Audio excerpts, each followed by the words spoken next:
വീണ്ടും നമ്മൾ 17-ാം സങ്കീർത്തനത്തിലേക്ക് തന്നെ നോക്കുകയാണ്. യഹോവേ, ന്യായത്തെ കേൾക്കണമേ, എൻ്റെ നിലവിളിയെ ശ്രദ്ധിക്കണമേ. കപടമില്ലാത്ത അധരങ്ങളിൽ നിന്നുള്ള എൻ്റെ പ്രാർത്ഥനയെ ചെവിക്കൊള്ളണമേ. കാപട്യമില്ലാത്ത പ്രാർത്ഥന എന്ന ഒരു കൊച്ചു സന്ദേശം നമുക്കൊരുമിച്ച് ധ്യാനിക്കാം. ആദ്യമേ നമ്മളിലേക്കും നമ്മുടെ പ്രാർത്ഥനയിലേക്കും നമുക്കൊന്ന് സൂക്ഷിച്ചു നോക്കാം. ആത്മാർത്ഥതയോടുകൂടെ മനസ്സാക്ഷിയെ വഞ്ചിക്കാതെ നോക്കണം. അപ്പോൾ നമ്മുടെ കാപട്യം നമുക്ക് കാണാൻ പറ്റും. നിങ്ങൾ എന്നോട് യോജിക്കുമോ ഇല്ലയോ എന്നറിഞ്ഞുകൂടാ. മദ്യപാനത്തെക്കാൾ വ്യഭിചാരത്തെക്കാൾ ദൈവം വെറുക്കുന്ന പാപമാണ് കാപട്യം. കാപട്യം, കപടത എന്നത് വേഷം കെട്ടലാണ്. നമ്മളൊക്കെ മിക്കവാറും മനുഷ്യരൊക്കെ ഡബിൾ റോളിൽ അഭിനയിക്കുന്നവരാണ്.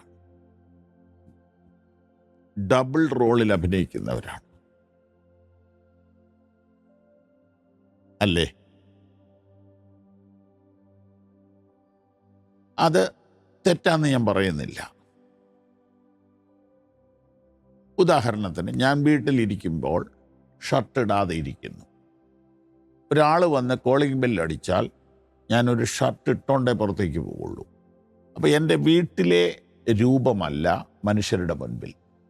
അത് കാപട്യമെന്ന് പറയാൻ ഒക്കുകയില്ല. എന്നാൽ ദൈവത്തിൻ്റെ മുൻപിൽ അതുപോലും കാപട്യമാണ്. അതായത്, ദൈവത്തെ ഒരു ഉടുപ്പിട്ട് കളിപ്പിക്കാൻ പറ്റുമോ?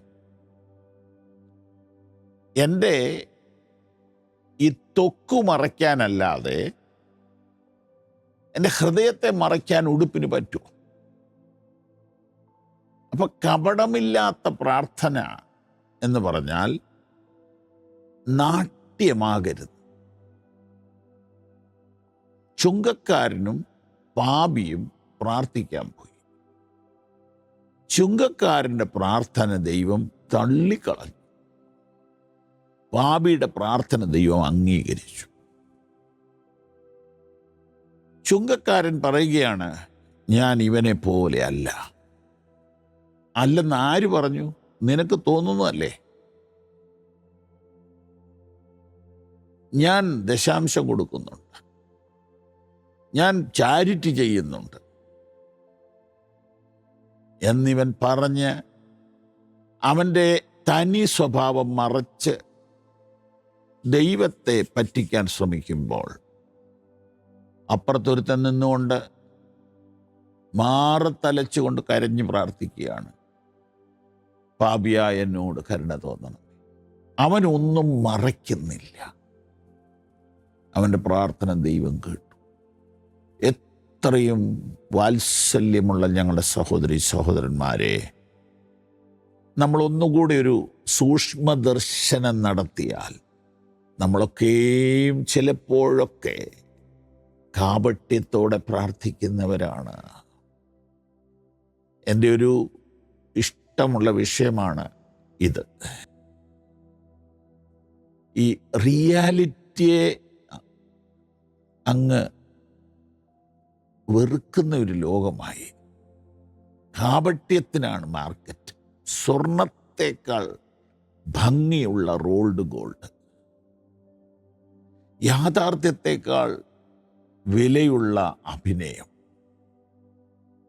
യാഥാർത്ഥ്യത്തേക്കാൾ നന്നായിരിക്കുന്ന അഭിനയം എന്ന് കേട്ടിട്ടില്ലേ?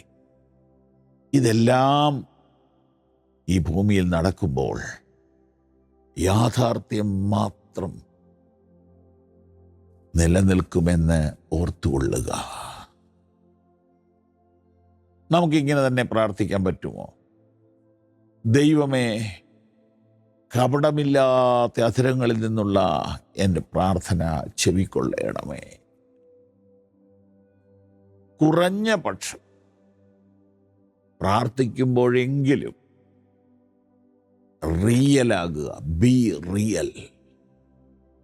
ഞാൻ പലയിടത്തും പറഞ്ഞു, ചിങ്ങവനത്തുള്ള ഒരു പാസ്റ്റർ VA തമ്പി, അദ്ദേഹം നിദ്ര പ്രാപിച്ച സമയത്ത് തൻ്റെ മകൻ പറഞ്ഞൊരു വാക്കുണ്ട്, മൈ ഡാഡ് ഈസ് റിയൽ. എൻ്റെ പപ്പ റിയലാണ് എന്ന് പറഞ്ഞാൽ പ്രസംഗിക്കുമ്പോൾ ഒരാളും വീട്ടിൽ വേറൊരാളും അല്ല.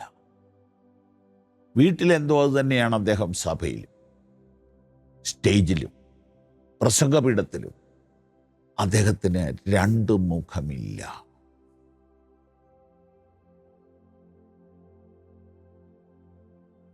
മറ്റൊരു ദൈവദാസൻ പറഞ്ഞത്, അദ്ദേഹം ഗ്ലാസ് മാറാൻ ചെന്നപ്പോൾ കണ്ണാടിക്കടക്കാർ പറഞ്ഞു, വെയിലത്തേക്ക് ഇറങ്ങുമ്പോൾ കളർ മാറുന്ന സൈസ് ഗ്ലാസ് ഇടട്ടെ, അത് കണ്ണിന് നല്ലതാണ്, അല്ലാത്തപ്പോൾ സാധാരണയുമാകും. അങ്ങനെ പുള്ളിക്കാരൻ ഗ്ലാസ് മാറിയിട്ട് വീട്ടിലേക്ക് ചെല്ലുമ്പോൾ ചൂടുള്ള സമയമായിരുന്നതിനാൽ ഗ്ലാസ് കൂളിങ്ങായി, കറുപ്പ് നിറമായി. പെട്ടെന്ന് മോള് വീടിൻ്റെ മുറ്റത്ത് നിന്നുകൊണ്ട് പറയുകയാണ്, പപ്പ കൂളിംഗ് ഗ്ലാസ് ആക്കിയോ? ഇല്ല മോനെ, അതിപ്പം മാറിക്കോളും. മോള് പറഞ്ഞൊരു വാക്കുണ്ട്, ഇത് പപ്പയുടെ മെസ്സേജിന് ചേരുന്നതല്ല. പപ്പ പുറത്തൊരാളും അകത്തൊരാളുമായിട്ട് വരികല്ലേ എന്ന് ചോദിച്ചു. ആ മനുഷ്യൻ ആ വാക്ക് അതുപോലെ ഏറ്റെടുത്തിട്ട് ആ കളർ മാറുന്ന ഗ്ലാസ് വേണ്ടെന്ന് വെച്ചു. പക്ഷെ ഞാൻ ഉപയോഗിക്കുന്ന ഈ ഗ്ലാസ് അല്ല, വേറൊരു ഗ്ലാസ് കളർ മാറുന്നതാണ്. ആ കളർ മാറുന്നത് കൊണ്ട് കുഴപ്പമൊന്നുമില്ല, പക്ഷെ ഇങ്ങനെ സ്വഭാവമാകരുത്.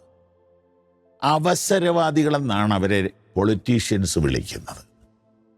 അവസരവാദം ആത്മീയത്തിൽ കനത്ത പരാജയമാണ്. Be real. ആമേൻ.